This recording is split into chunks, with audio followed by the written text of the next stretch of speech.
সম্মানিত মুসল্লিয়ানগণ, অধ্যকার এই কংগাই মাহফিলে সম্মানিত সভাপতি এবং এতক্ষণ আমরা প্রধান বক্তার আলোচনা শুনলাম। খুব সুমধুর কণ্ঠে আল্লাহর কোরআনের বাণী আমাদেরকে উনি শুনিয়েছেন। সহ যারা উপস্থিত আছেন আমার সমবয়সী বন্ধুরা, সবাই আমার সালাম গ্রহণ করুন। আসসালামু আলাইকুম ওয়া রাহমাতুল্লাহ। ওয়া আলাইকুম আসসালাম ওয়া রাহমাতুল্লাহ। গভীর রজনী আল্লাহ রাব্বুল আলামিনের কাছে দোয়া কবুলের খুব গুরুত্বপূর্ণ সময়। আমরা আমাদের জীবনের ভুল ত্রুটিগুলো সামনে এনে আল্লাহর কাছে নোনাজারি কণ্ঠে আল্লাহর কাছে আমরা সবাই ক্ষমা প্রার্থনা করব। আল্লাহ তাআলা যাতে আমাদের জিন্দেগীর সমস্ত গুনাহগুলো মাফ করে দেন, আমিন। আল্লাহ রাব্বুল আলামিন আমাদেরকে উত্তম রূপে সৃষ্টি করে দুনিয়াতে পাঠিয়েছেন, বলে এই জন্য পাঠিয়েছেন। আল্লাহ তাআলা কোরআনুল কারীমে বলেন, ওমা খালাকতুল জিন্না ওয়াল ইনসা ইল্লা লিয়াবুদুন। ও বান্দা, আমি মানুষ এবং জিন সৃষ্টি করেছি শুধুমাত্র আমার ইবাদত করার জন্য। এবং আল্লাহ তাআলা অপর আয়াতে বলেন যে, ও বান্দা, তোমার সালাত, তোমার কুরবানি, তোমার হায়াত এবং তোমার মৃত্যু সব কিছু হবে একমাত্র আমার জন্য। আল্লাহ রাব্বুল আলামিন আমাদেরকে সৃষ্টি করে সাথে আমাদের হায়াত এবং মৃত্যুকে সৃষ্টি করেছেন।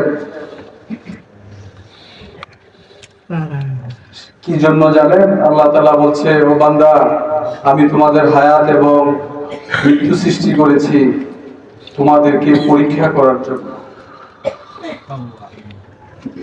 কি পরীক্ষা?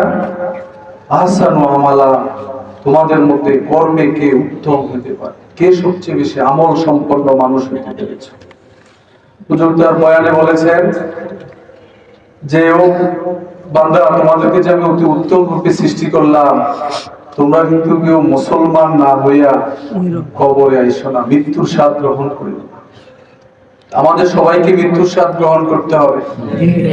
শুধু আমরাই না, আল্লাহ তাআলার সকল সৃষ্টিকে মৃত্যুর স্বাদ গ্রহণ করতে হবে। তো আমরা দুনিয়ায় চলতে গিয়ে কত রকমের অহংকারী তাকাব্বুরি এবং খেয়াল খুশি মতো কত কর্ম করছি। দিন শেষে আমরা আল্লাহর কাছে যেতে হবে এবং প্রত্যেকটা কর্মের জন্য আমাদেরকে জবাবদিহি করতে হবে। আল্লাহ রাব্বুল আলামিন কিয়ামত দিবসে কারো প্রতি কোন রকম জুলুম করবে না মর্মে ঘোষণা দিয়েছেন এবং বলেছেন, আজ তোমরা যে যা কর্ম করে এসেছো আজকে ঠিক তোমাদেরকে ঠিক তারই প্রতিদান দেয়া হবে। যদি আমরা আল্লাহর প্রিয় বান্দা হতে পারি তাহলে হব আমরা জান্নাতি। আল্লাহ রাব্বুল আলামিন তার প্রিয় বান্দাদেরকে ফেরেশতাদের মাধ্যমে সালাম জানাবে, সালামুন কাওলাম মির রাব্বির রহিম। ও জান্নাতীরা, তোমাদের জন্য তোমাদের রবের পক্ষ থেকে সালাম। আর যদি আমরা অপরাধী হই, আমরা যদি আল্লাহর প্রিয় বান্দার তালিকায় নাম লিখতে না পারি, তাহলে আল্লাহ তাআলা বলবে, ও বান্দারা, আমি যে জাহান্নামের ওয়াদা তোমাদেরকে দিয়েছিলাম, হাযিহি জাহান্নামুল্লাতী কুনতুম তুআদুন, ওই দেখো জাহান্নাম, যে জাহান্নাম সম্পর্কে তোমাদেরকে আমি আগেই সতর্ক করেছি। ইসলাউহা লিয়াউমা বিমা কুনতুম তাকফুরুন, যাও প্রবেশ করো ওই জাহান্নামে, সেখানে চিরস্থায়ী থাকতে হবে। তো আল্লাহর বান্দারা, আমরা যাতে সবাই আল্লাহর জমিনে আল্লাহর দ্বীন কায়েমের জন্য, আল্লাহর এই জমিনে যদি আল্লাহর দ্বীন কায়েম না হয়, তাহলে আল্লাহ তাআলা যে আমাদেরকে দুনিয়াতে পাঠিয়েছেন তার সার্থকতা আমরা হাসিল করতে না পারলে আমাদের জন্য ওই জাহান্নাম ছাড়ার কোনো গতি থাকবে না।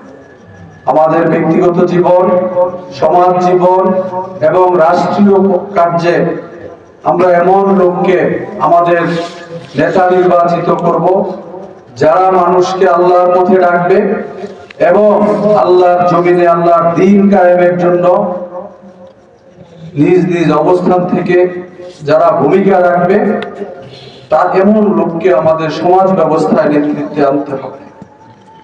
না হলে সমাজ ব্যবস্থা নষ্ট হবে।